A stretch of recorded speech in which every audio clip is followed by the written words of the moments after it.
easy go.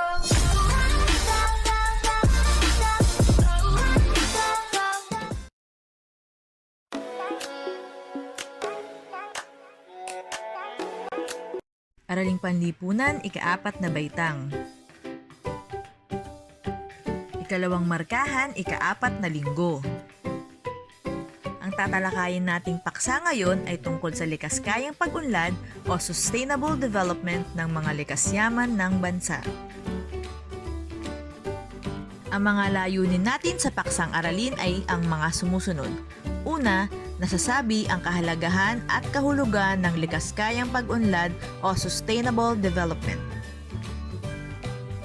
Pangalawa, nakalalahok sa mga gawaing lumilinang sa pangangalaga at nagsusulong ng likas kayang pag-unlad ng mga likas yaman ng bansa. At ang pangatlo, naipadarama ang pagmamahal sa kalikasan sa pamamagitan ng paglahok sa mga gawaing may kinalaman sa likas kayang pag-unlad. Likas kayang pag-unlad o sustainable development. Ito ay pagpreserba at pangangalaga ng tama sa ating likas na yaman para ang darating na mga henerasyon ay mapakinabangan pa ito para sa minimithi nating pag-unlad at makapamuhay ng maayos. Sa likas kayang pag-unlad, maaaring magkaroon ng kaunlaran na hindi nasisira ang mga bagay na kakailanganin ng mga susunod na henerasyon. Bukod pa dito, maaari ding magkasabay ang pag-unlad at pangangalaga ng ating kalikasan. Magagaling ang ating mga yamang tao at mayaman ng Pilipinas sa mga likas na yaman. Ninanais ng likas kayang pag-unlad o sustainable development ang maunlad at makabago para mapanatili ang ganda, sigla at kayamanan ng kalikasan, gaya ng pinapakita sa larawan.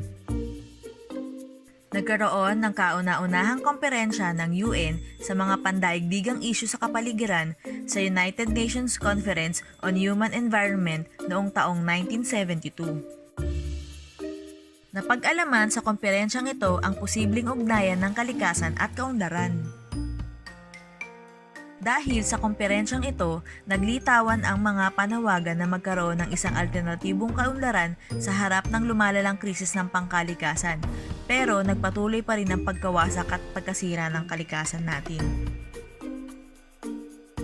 Kaya naman, ng taong 1987, binuo ng United Nations o nagkakaisang mga bansa ang Pandaigdigang Komisyon sa Kalikasan at Kaunlaran o World Commission on Environment and Development. Binuo ito upang pag-aralan at bigyan ng solusyon ang suliranin sa kalikasan at kaunlaran. Bukod pa dito, binigyang diin ng komisyong ito ang likas kayang pag-unlad o sustainable development. Ang Philippine Strategy for Sustainable Development o PSSD. Binuo ito para magsagawa ng iba't ibang estratehiya para matugunan ang mga pangangailangan ng tao bilang pakikiisa sa ninanais ng World Commission on Environment and Development.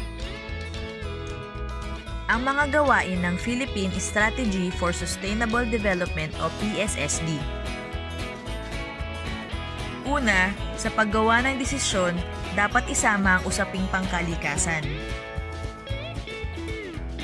Pangalawa, isama sa mga isyong pampopulasyon at kapakanan ng nakararami sa pagpaplano ng pag-unlad. Pangatlo, bawasan ang paglaki ng mga rural na lugar.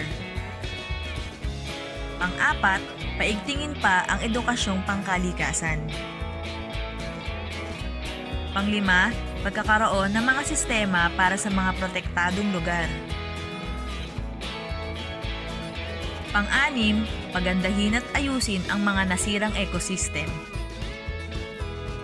Pang-pito, pigilan ang lumalalang polusyon. At ang panghuli, palakasin ang suporta at partisipasyon ng taong bayan. Ang Sustainable Development Goals o SDG ay pinagtibay noong taong 2015. Ang target nito ang hamon ng pandaigdigang lipunan. Meron itong 17 layunin para makapaglagay ng daan sa isang mas mahusay na mundo. Una, kahirapan sa lahat ng mga forma nito at nagtatapos saan man.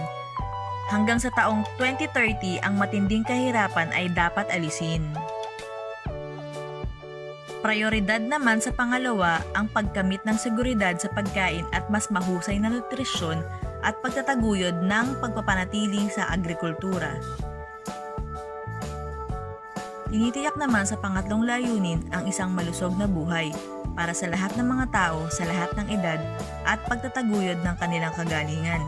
Pati na rin ang bilang ng mga namatay mula sa mga aksidente ay binababaan.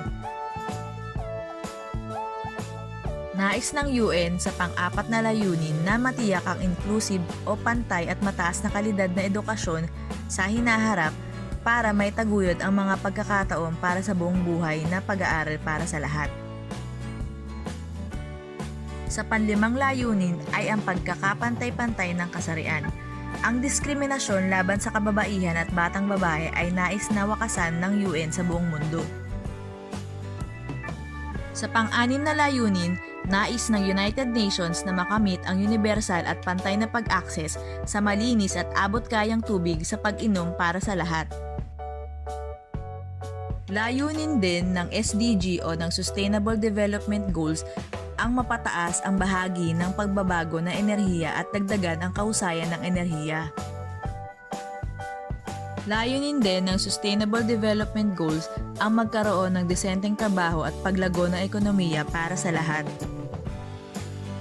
Sa pangsyam na layunin ay ang pagtatayo ng isang nababanat na infrastruktura nagtataguyod ng inclusive at sustainable industrialization at pagsuporta sa pagbabago.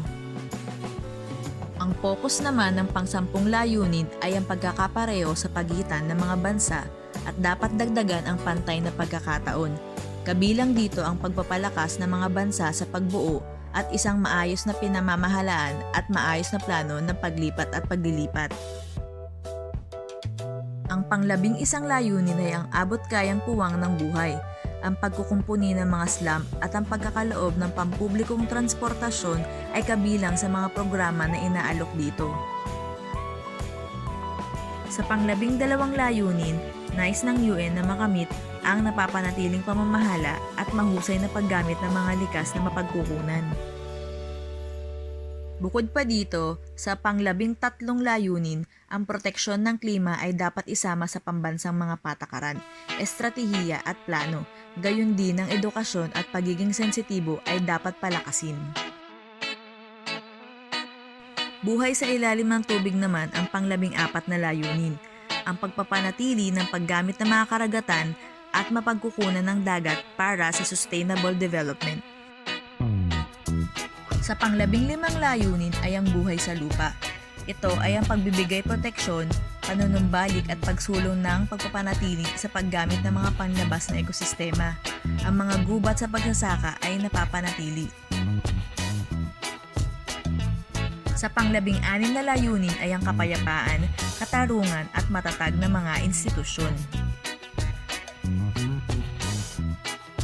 At ang pinakahuling layunin ay ang pakikipagtulungan para makamit ang mga layuning nabanggit.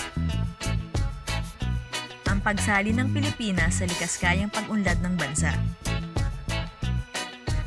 Una ay ang pagbibigay ng maayos na edukasyon na lilinang sa kaalaman sa pagtataguyod ng malusog na kapaligiran, pakikiisa at pagtugon sa mga layuning ito ng pamahalaan. Pangalawa, ang paggamit ng e-trike na inaasahang makakabawas sa polusyon sa hangin.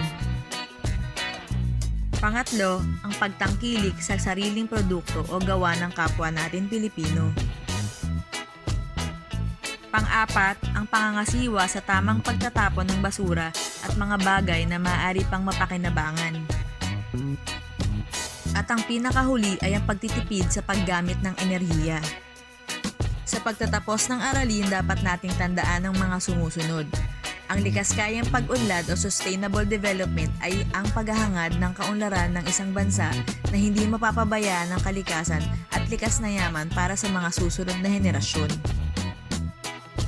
Taong 1972 sa United Nations Conference on Human Environment ay nagkaroon ng kauna-unahang konferensya ng UN sa mga pandaigdigang isyu sa kapaligiran. Taong 1987 naman nang binuo ng United Nations o Nagkakaisang Mga Bansa ang Pandaigdigang Komisyon sa Kalikasan at Kaunlaran para pag-aralan at bigyan ng solusyon ang suliranin sa kalikasan at kaunlaran.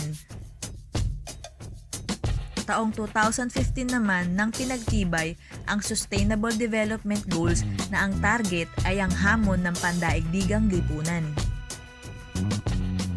Ang Sustainable Development Goals ay mayroong 17 layunin para makapaglagay ng daan sa isang mahusay na mundo. At dyan nagtatapos ang aralin natin tungkol sa likaskayang pag-unlad o sustainable development ng mga likas yaman ng bansa. Hanggang sa muli mga bata, paalam!